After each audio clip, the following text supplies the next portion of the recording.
Part 1. 1. You are going to hear a conversation between an agent and a client. First, you have some time to look at questions 1 to 6.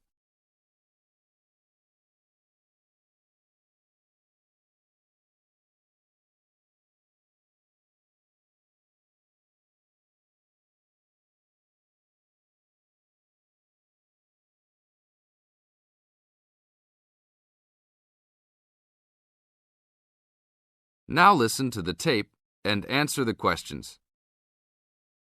Hello? Hi, good morning. Are you open yet? Yes, we are. Come in. Would you like to rent an apartment in the city? Well, kind of. I'd rather rent one near the harbor if possible.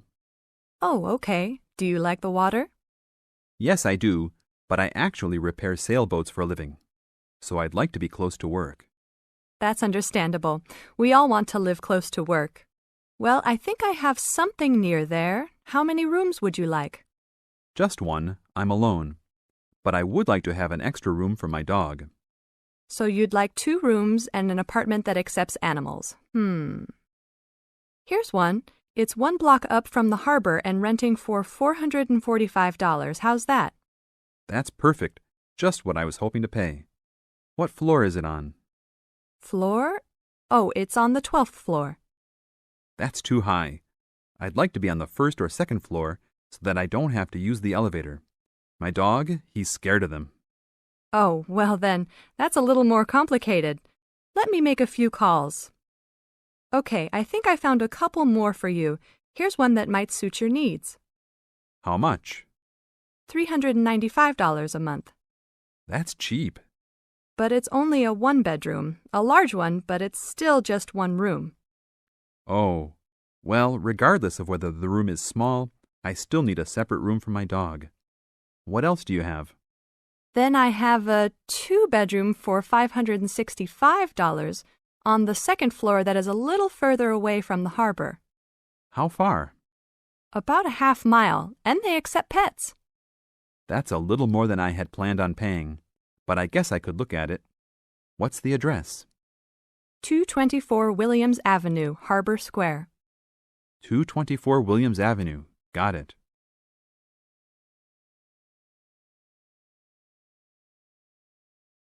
Now look at questions 7 to 10.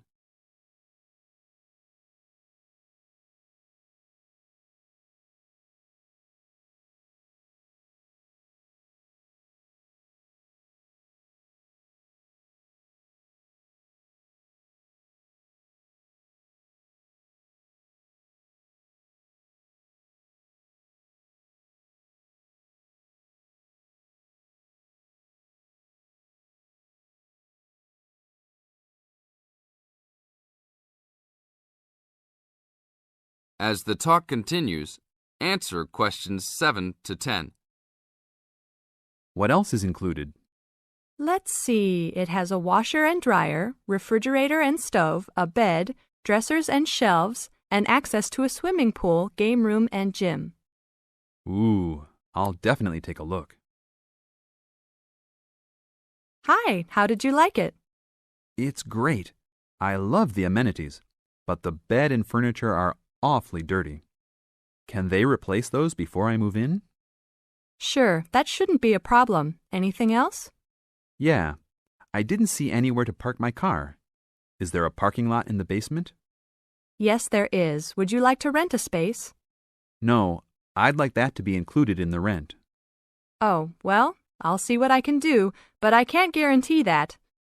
Do you want to take it anyhow? If those 2 issues were solved, I would love to take it. That is the end of Part 1. You now have half a minute to check your answers.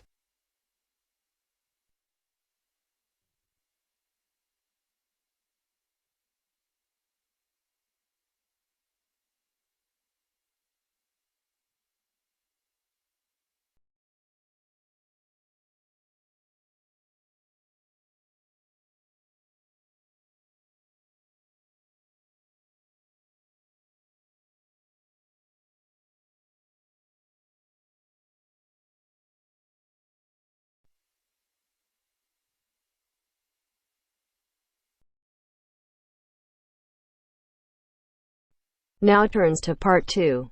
Part 2. You'll hear someone talking to a group of university students. First, you have some time to look at questions 11 to 17.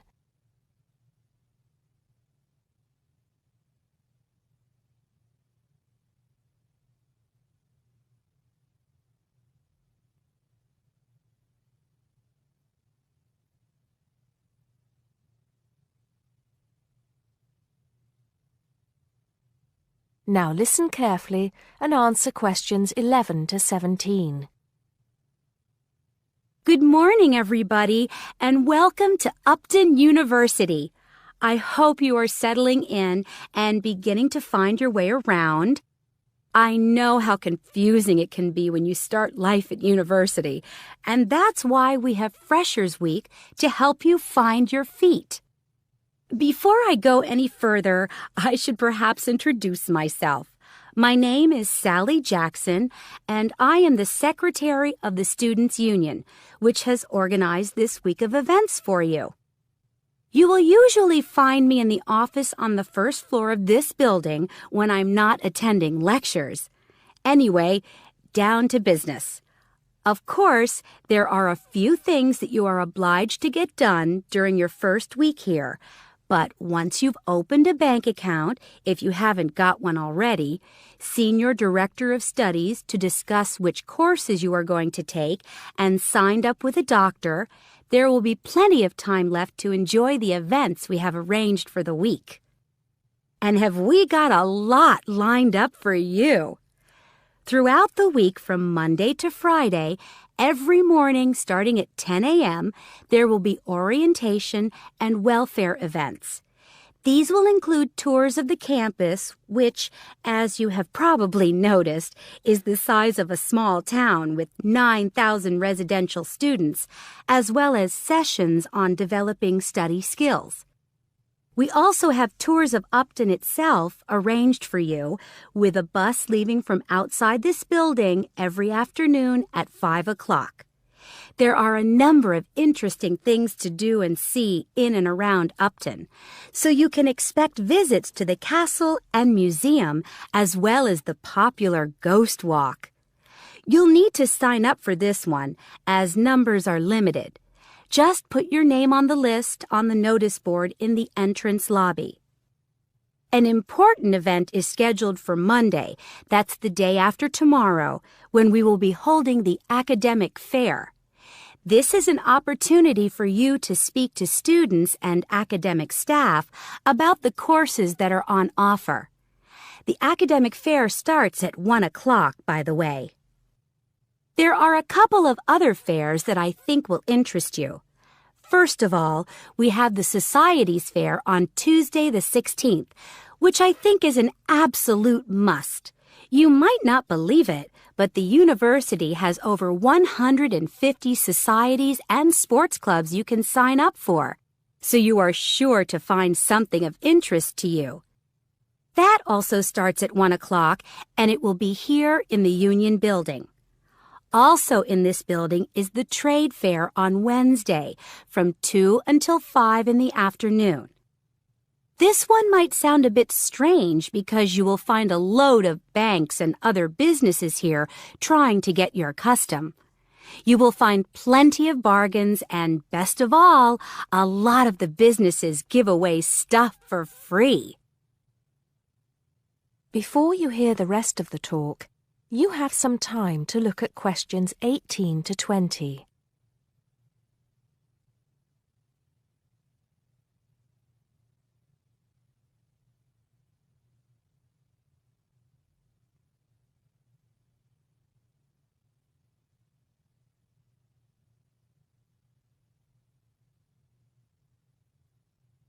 Now listen and answer questions 18 to 20.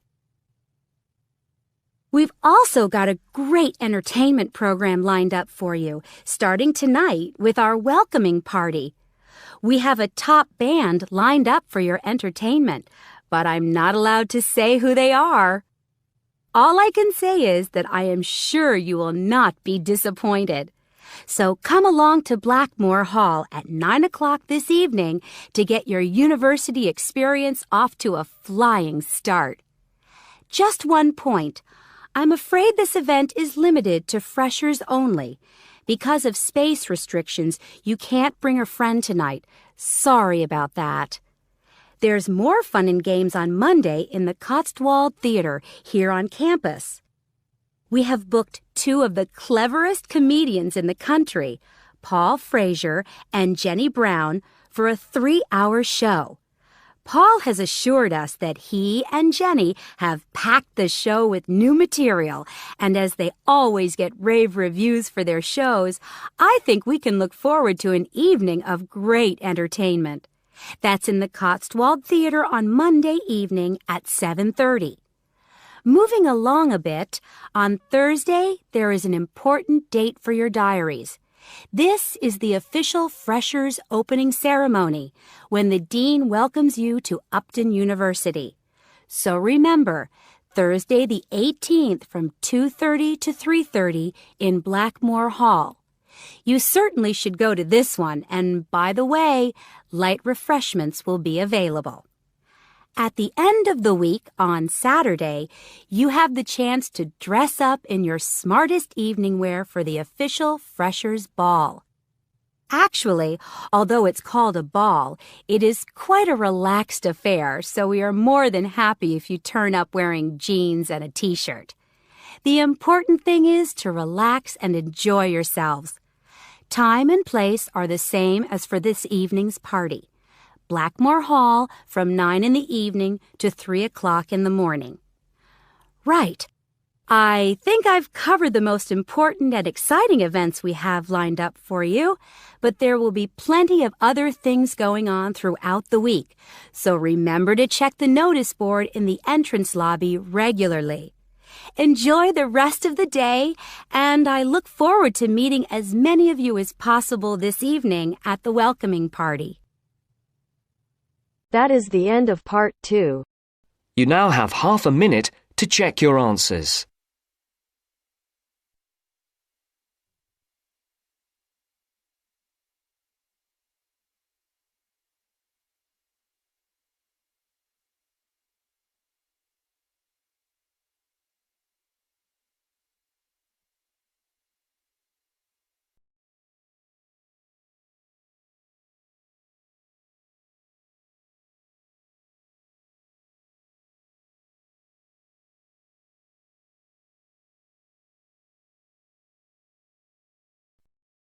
Now turns to part 3. Part 3.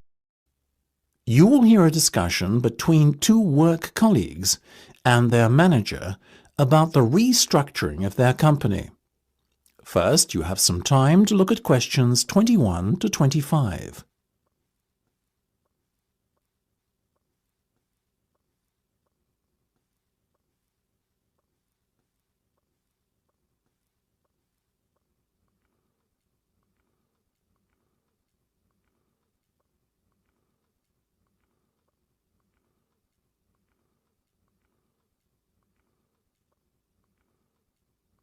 Now listen carefully and answer questions 21 to 25.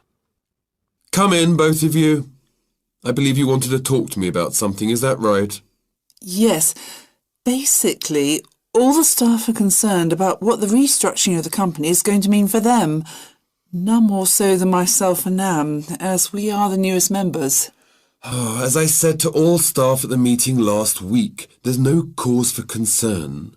There will be no compulsory redundancies. All redundancies will be on a voluntary basis. Yes, we understand that, but to tell the truth, we just want a little reassurance that our jobs are safe. Look, Anne and Penny, the company isn't going to be short-sighted and let its bright young minds go. Besides, we've already met our target for the number of voluntary redundancies we want to secure. In fact, there's a waiting list. You know as well as I do that the age profile of staff at this company needs to come down. A lot of our employees are close to retirement age and are just going through the motions until they can take their pensions. That's why we decided on this redundancy initiative. We want to encourage those that would be happy to leave to do so and employ younger, more motivated staff. I guess that makes us feel a little better, but we're also worried about the upcoming salary review. What will it mean for us? Given the fact that the company's motivation for this restructuring initiative is not to cut costs, you needn't be worried that there will be a negative effect on your salaries.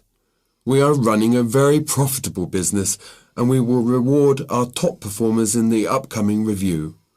Both of you fall into that category, so you can expect a healthy bonus and salary increase. Simple as that. That's good to know.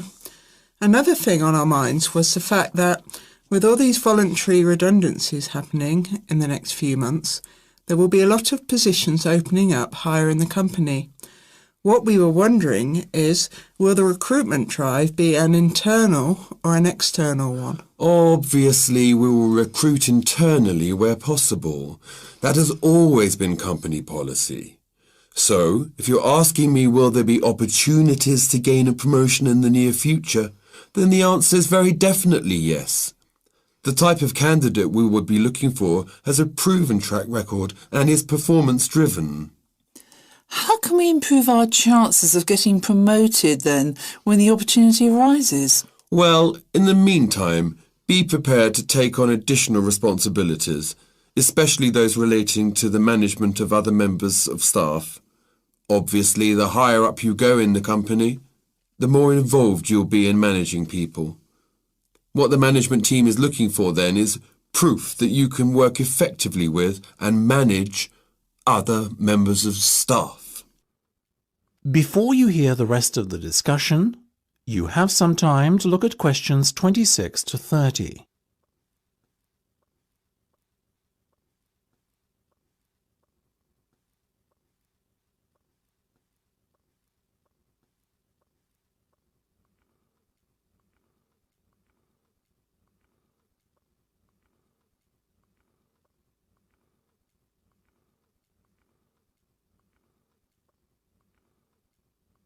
Now listen and answer questions 26 to 30.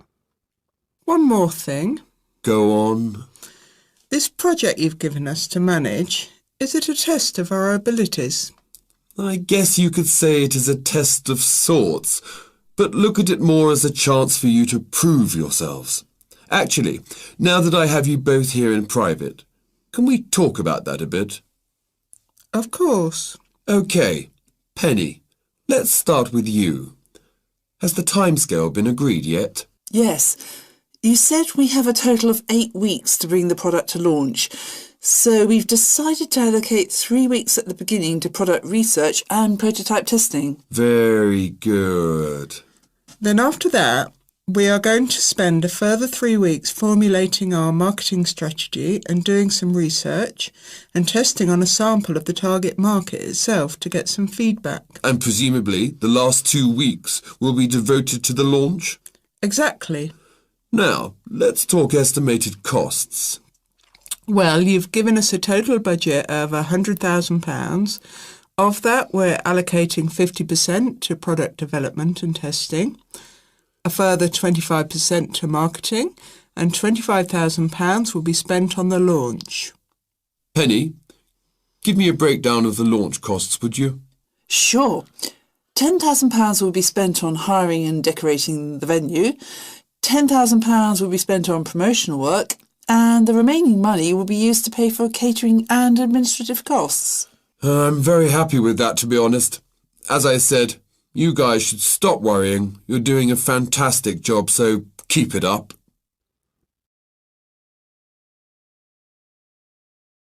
That is the end of part 3. You now have half a minute to check your answers.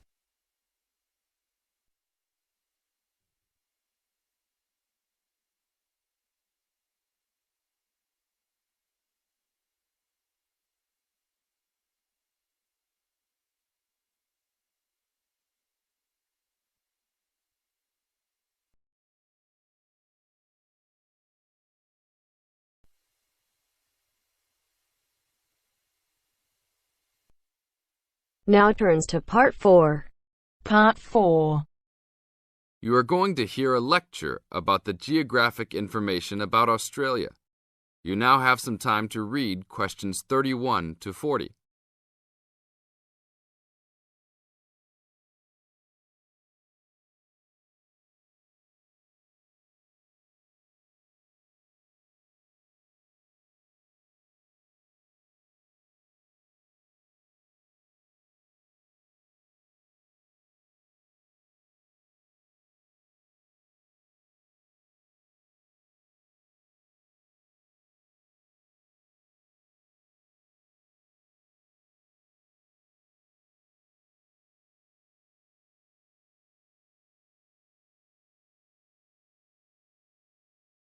Now listen to the lecture and answer questions 31 to 40 by choosing the best answers from the choices.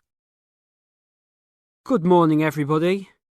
We'll continue to look at Australia, and today look at one of its greatest natural challenges, water for the agricultural sector. As the only nation to occupy an entire continent, Australia has a unique environment, with much of it very flat and dry. One notable feature of the Australian continent is that it is the lowest of the continents.